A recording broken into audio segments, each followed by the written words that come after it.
వేరే cab driving నుంచి కొన్ని చిన్న చిన్న బిజినెస్లు చేస్తూ చాలా చాలా వెనుకబడిపోయి దాని లోపల పూరైనా కానీ మళ్ళీ నెక్స్ట్ కింద పడ్డటువంటి బాల్ ఎంత కింద పడ్డదో దానికంటే 100 రెట్ల స్పీడ్తో పైకి లేచినటువంటి మిస్టర్ ఎక్సైట్మెంట్ నేను పిలువబోతున్నాను.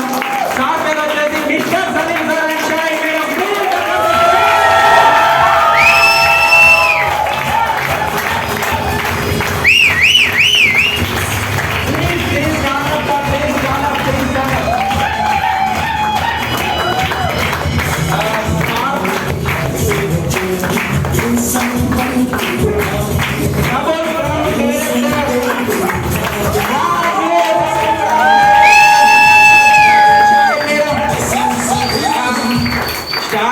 ఉన్నటువంటి వాళ్ళు ఇప్పుడు సార్ని రికగ్నైజ్ చేస్తున్నారు. ఓకే, థ్యాంక్ యూ అండి అవకాశం ఇచ్చినందుకు.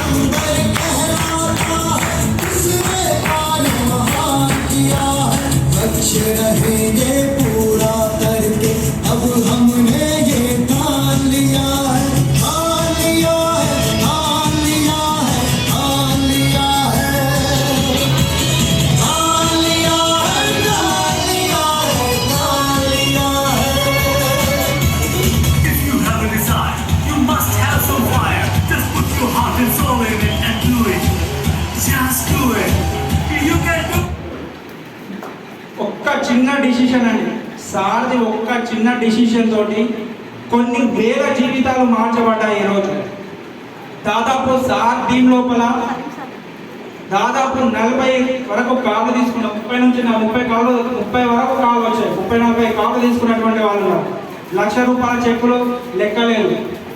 ఇంతమంది జీవితం లోపల ఒక్క చిన్న డిసిషన్, సార్ యొక్క చిన్న నిర్ణయంతో ఇంతమంది జీవితాలు మార్చబడ్డారు.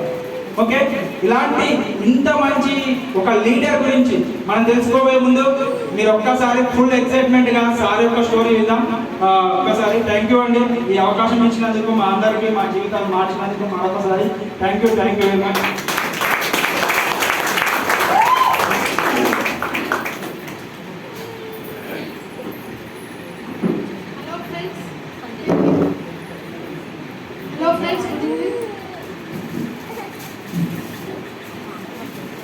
తెలుగు సరిగా నాకు మంచిగా చెప్పండి రాదు, కానీ మీరు అర్థం చేసుకోండి. నా పేరు షాహిన్, నేను హౌస్ వైఫ్ని.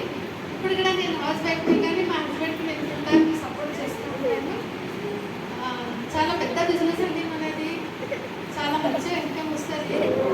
మరి మీరు ఏది కావాలనుకుంటున్నారో, మీరు ఏది కోరుకుంటున్నారో ఈ బిజినెస్లో మీకు ఎంత తీసుకోవచ్చు. మీరు అయితే నేను బిజినెస్లో మేము రాకముందు నేను బట్టలు తీసుకోవాలి, మా పిల్లలకి ఏమన్నా తీసుకోవాలంటే ఫస్ట్ నేను రేట్ చూస్తున్నాను, కానీ ఇప్పుడు ఆ రేట్ చూసే అవసరం లేదు. చాలా మంచి బిజినెస్ అండి. మీకు ఏమేమి కావాలో మీ కోరికలు అన్నీ తెచ్చుకోవాలి. ఇక్కడ నుంచి మీ డ్రీమ్ రాసి పెట్టుకోండి. మీరు ప్లాన్ చెప్పండి. రోజు ఎక్కడన్నా చెప్తున్నారంటే రాగానే మీ డ్రీమ్ మళ్ళీ చూడండి ఒకసారి. నేను ఎందుకు వెళ్ళాను అంటే అప్పుడు మీకు గుర్తొస్తుంది మీ డ్రీమ్, ఇంకా పని చేయాలి అనిపిస్తుంది. Thank you.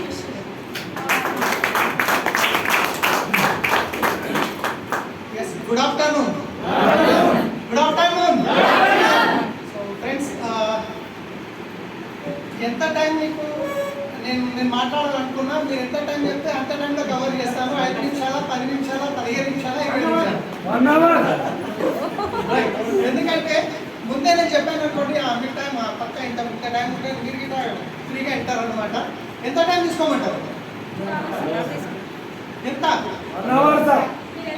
1 అవర్, ఒక 15 నిమిషాలు తీసుకుంటాను.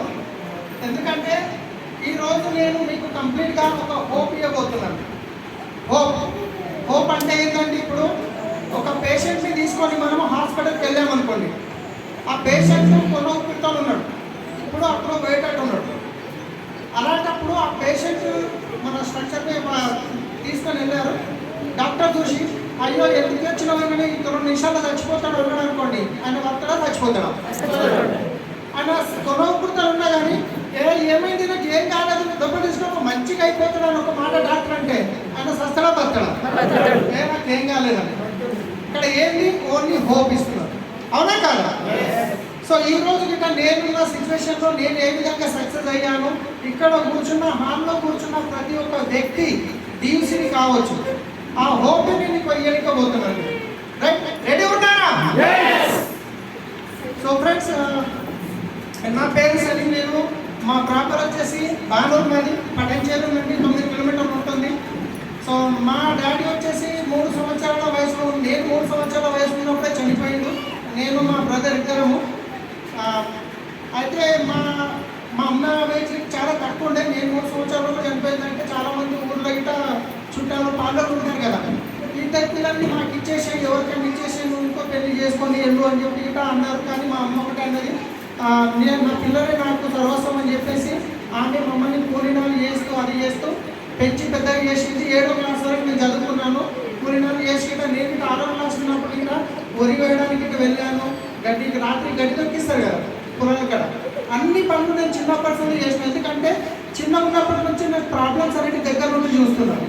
సో అలా చేస్తూ చేస్తూ ఒక 7వ క్లాస్ వచ్చిన దాకా 6వ క్లాస్లోనే మళ్ళీ నేను పేపర్ వేయడం ఇంకా స్టార్ట్ చేసిన. ఎందుకంటే మా అమ్మ ఒక ఆమె పని చేస్తుంది, స్కూల్లో పిల్లలు ఏమో మంచి మంచి బట్టలు తోడుకు వస్తారు, మంచి మంచి బ్యాగులు తీసుకొని వస్తారు.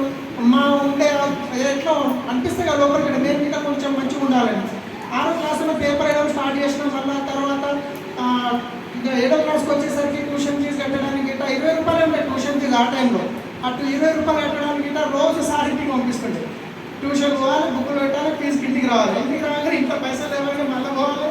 ఇదే ఉంటుంది. ఇవన్నీ చూసి ఇక నాకు ఖాతాలో అయితే కాదని చెప్పేసి నేను పని చేయడం స్టార్ట్ చేసిన. వీడియోలో ఆన్సర్ ఉండే అక్కడ 450 రూపాయలు జీతము. అప్పుడు నేను ఇంచుమించు 7వ క్లాస్ అనుకోండి ఈ స్కూల్ ఆపేసిన, అప్పటికి బంద్ చేసిన. ఆ తర్వాత ఇక నాకు ఒకటే ఉండేది మనసులో, మా ఇంటి చుట్టుపక్కల ఉన్న వాళ్ళందరి దగ్గర మంచిగా ఉంది, వాళ్ళంతా మంచి ఇల్లు ఉన్నాయి, మా పరిస్థితి ఇల్లు ఉంది, మేము ఇట్లా మంచి కావాలి, ఎక్కువ డబ్బు సంపాదించాలని ఆలోచన ఉంటుండే. ఎక్కడ పని చేసినా నేను అక్కడనే నా జీవితం ఇళ్ళనే నేను సాటిస్ఫైడ్ అయ్యిదే అనుకోకుండా నేను ఎప్పుడే కానీ ఒక 200 రూపాయలు ఎక్కువ వస్తాయంటే కష్టం ఎక్కువైనా పర్లేదు, కానీ ఆ పని చేయడానికి నేను ఇష్టపడుతున్నాను. సో అక్కడి నుంచి మళ్ళీ కొంచెం తర్వాత పని చేస్తూ చేస్తూ మళ్ళీ కోళ్ళ ఫారం వచ్చినుండే మారుతి హ్యాచరీస్ లిమిటెడ్ అని బానూరులో. మళ్ళీ అక్కడ కోళ్ళ ఫారం ఇట్లా స్టార్ట్ చేసిన. అక్కడ డైలీ 50 రూపాయలు ఇచ్చేది, వారానికి పేమెంట్ ఇచ్చేది. అక్కడ నెలకు 1500 అయింది. ఆ తర్వాత ఇట్లా అక్కడికి ఒకటి అర్థమైపోయింది, ఇది ఇట్లా ఒక లిమిటేషన్ వరకే ఉంటుందని. మళ్ళీ దాని తర్వాత నేను మళ్ళీ డ్రైవింగ్ నేర్చుకోవడం జరిగింది. కోళ్ళ ఫారంలో ట్రాక్టర్ డ్రైవ్ నేర్చుకొని మళ్ళీ వీడియోలో ఇప్పుడు ఈ బిజినెస్తో నన్ను ఎవరైతే జాయిన్ చేశారో అరుణ మేడం, వాళ్ళ అన్న దగ్గర అంబాసిడర్ కార్ ఉండే, ఆ కార్ మీద నేను డ్రైవర్గా వెళ్ళాను. 2500 జీతం ఇస్తుంది. సో అక్కడ వాళ్ళ దగ్గర చేసినప్పుడు అరుణ మేడం నాకు పరిచయం. మళ్ళీ 2500 చేస్తూ చేస్తూ మళ్ళీ అప్పుడు మళ్ళీ పెళ్ళి అయిపోయింది. పెళ్ళి అయిన తర్వాత మళ్ళీ పిల్లలు ఇక మళ్ళీ ఖర్చులు పెరుగుతాయి, ఇక వచ్చే ఇన్కమ్ సరిపోతలేదు. మళ్ళీ అక్కడి నుంచి మళ్ళీ హైదరాబాద్కి వచ్చాను.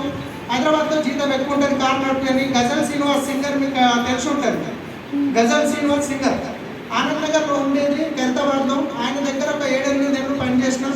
రాత్రి బాగుంది, ఆయన అన్ని పాటల ప్రోగ్రాంలు ఉంటుండే. నేను బ్యాక్లర్గా ఆనంద్ నగర్లో చింతల బస్తీలో ఉండేది.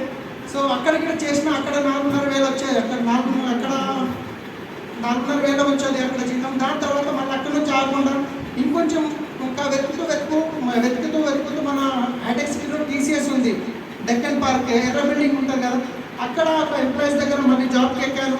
అక్కడ వాళ్ళు 6,000 దాకా 6,500 దాకా ఇచ్చేది. అట్లా చేస్తున్న క్రమంలో పెళ్ళి అయిపోయింది. తర్వాత మాకు కొంచెం 2 ఎకరాల పొలం ఉండేది బానూరులో. మా డాడీ, మా పెద్దనాన్న ఏం చేసినంటే, మా డాడీ తాగనీకి 300 ఎప్పుడో తీసుకున్నాక, నువ్వు 300 ఇవ్వవు, ఆ 2 ఎకరాలు నాడే అని చెప్పి మా పెద్దనాన్న తీసేసుకుని ఆయన కూడా చనిపోయాడు. వాళ్ళ పిల్లలు వచ్చేసి వేరేట కమ్మీరు, వాళ్ళు వేరే లింకోరు కమ్మీరు. సో మా ఇంటి చుట్టుపక్కల ఉన్న వాళ్ళు ఏమన్నారంటే, మీ నాయన అయితే డబ్బు అమ్మగారు డబ్బు మీరు కేసు పెడితే మీ భూమి మీకు వస్తుంది, అందరికి తిరుగుతుండే కదా అని మా అమ్మని మోటివేట్ చేస్తే, ఆ టైంలో మళ్ళీ మేము భూమి మీద కొంచెం కేసు వేసి మళ్ళీ భూమి అయితే రాలేదు, కానీ మనం 3 లక్షలు అప్పు వచ్చినట్టు. ఎందుకంటే ఎట్లుంటారు, కొన్న వాళ్ళు ఏమో కరోడ్పతిలో, మనమేమో 5-6 వేలు సంపాదిస్తున్నాం, మనమేడ. సో అట్లాంటి సిచ్యువేషన్ మళ్ళీ అప్పు అయిపోతే మళ్ళీ ఇక ఆ జీతం కూడా సరిపోతలేదు. పెళ్ళి అయింది, ఒక పాప పుట్టింది, ఖర్చులు పెరుగుతున్నాయి, సెర్లాక్లకు దానికి దీనికి. నాకు వచ్చి 6,500 ఆయన అప్పుడు మిత్రులు కట్టాలి. సో మళ్ళీ అప్పుడు శంషాబాద్ ఎయిర్పోర్ట్ స్టార్ట్ అయింది. అక్కడ వేరు క్యాబ్లో ఎక్కువ జీతం ఇస్తారని చెప్పి తెలిసి మళ్ళీ అక్కడ ఇంటర్వ్యూ ఇచ్చి అక్కడ రాత్రి అక్కడ నుంచి నేను హఫీస్పేట్కి వచ్చేసినాయి. బానూరు నుంచి రోజు రావడం పోవడం డీజిల్ టైం వేస్ట్ అవుతుంది అని చెప్పి హఫీస్పేట్ పాపను తీసుకొని వచ్చి అక్కడ 4 సంవత్సరాలు నేను మెరు క్యాబ్లో పనిచేసిన.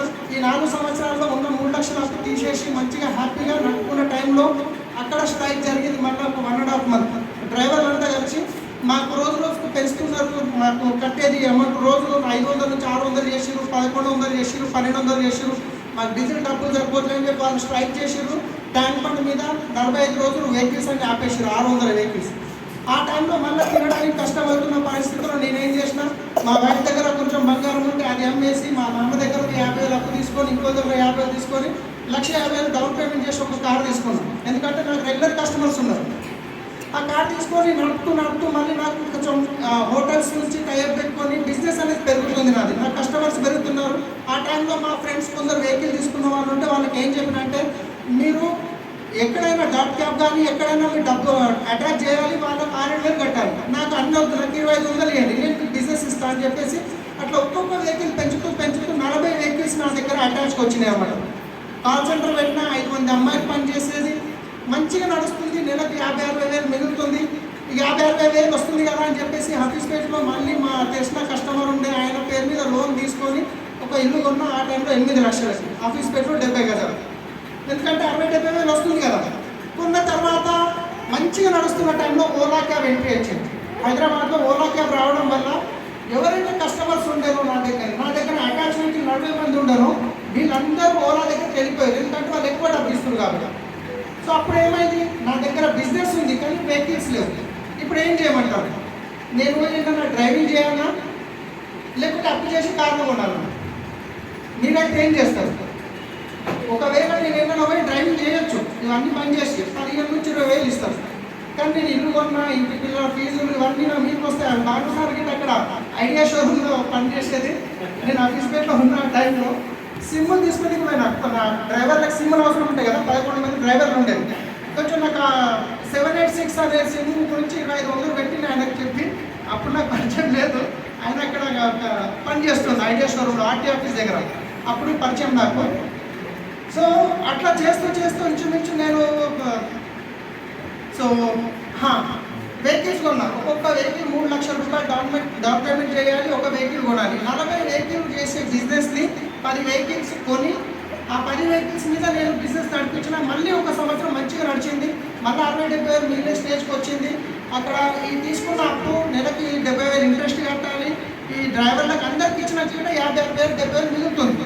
మంచిగా నడుస్తున్న టైంలో వాళ్ళు ఓలా క్యాబ్ వాళ్ళు ఏం చేసారు అంటే, కస్టమర్కి రేట్ ఏవైతుందో కంప్లీట్గా తగ్గించేసి, నేను ఎయిర్పోర్ట్ డ్రాప్ చేయడానికి 600 ఛార్జ్ చేస్తే వాళ్ళు 400 ఛార్జ్ చేస్తారు. అప్పుడు కస్టమర్లు ఉంటారా? కస్టమర్లు అంతా వెళ్ళిపోయారు.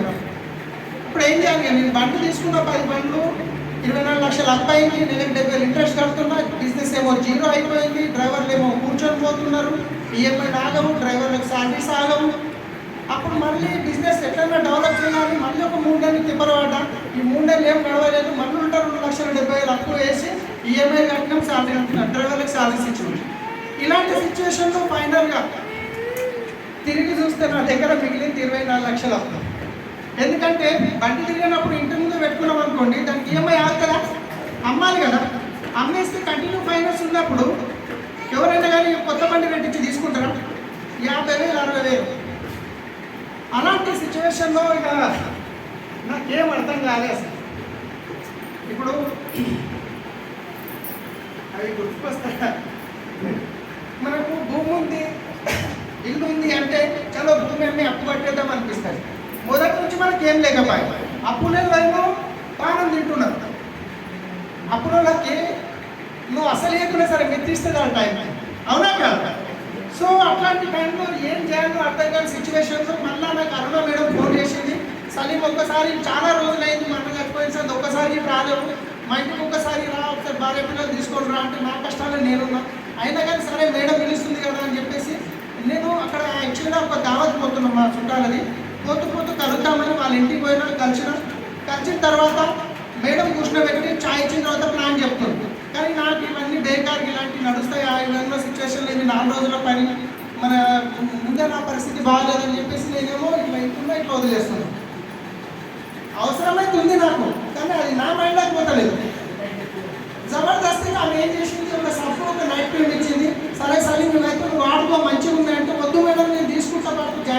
అన్నావు జాయిన్ అయిపోయినావు, నేను ఏడుందో చెప్పాడు వంట అని చెప్తున్నా కానీ తీసుకుంటలేదు. సో ఇచ్చింది తీసుకొచ్చిన 250 రూపాయలు మైన్ ఉండే 2 ప్రోడక్ట్ తీసుకొని వచ్చిన. ఇంటికి వచ్చినాక సబ్బు వాడినాను, మంచిగా అనిపించింది.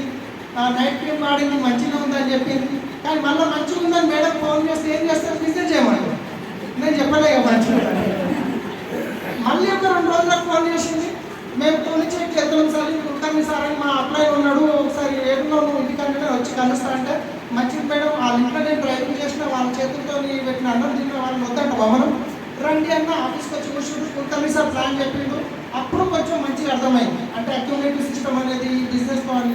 సరే అర్థమైంది అని చెప్పి ఒక 3,000-4,000 రూపాయల ప్రోడక్ట్ తీసుకున్నా సికింద్రాబాద్ ఆఫీస్కి వెళ్ళిన తర్వాత అప్పుడు యూట్యూబ్లో కొన్ని వీడియోలు చూడడం జరిగింది. అరే బిజినెస్ మంచిగా ఉంది, మనం ఎలాంటి పెట్టుబడి పెట్టట్లేదు, ప్రోడక్ట్ కూడా మంచిగా ఉన్నాయి, సరే చూద్దామని ఒక 2-3 మీటింగ్లకి ఇక్కడ హాల్లో పిలిస్తే పోయిన తర్వాత ఢిల్లీలో ఒక పెద్ద మీటింగ్ ఉంది, 12,000 ఖర్చు అవుతుంది, మనం పోదాము చాలా బాగుంటుంది, అప్లై నాకు కోర్స్ చేస్తే సరే పోదాం, ఎక్కడో అప్పుడు ఎదిగట్టు అప్లై అని చెప్పేసి డిసైడ్ చేసుకొని మళ్ళీ నేను ఢిల్లీకి అక్కడ పోయినాక సముద్రం అంటే నేను హైదరాబాద్లో ఒక చిన్న గుంతలో ఉండి ఇదే సముద్రం అనుకుంటున్నాను. సముద్రం అంటే ఏంటి అనేది ఆడిపోయినాక తెలిసింది, బిజినెస్ ఎంత పెద్దది అనేది ఆడిపోయినాక అర్థమైంది.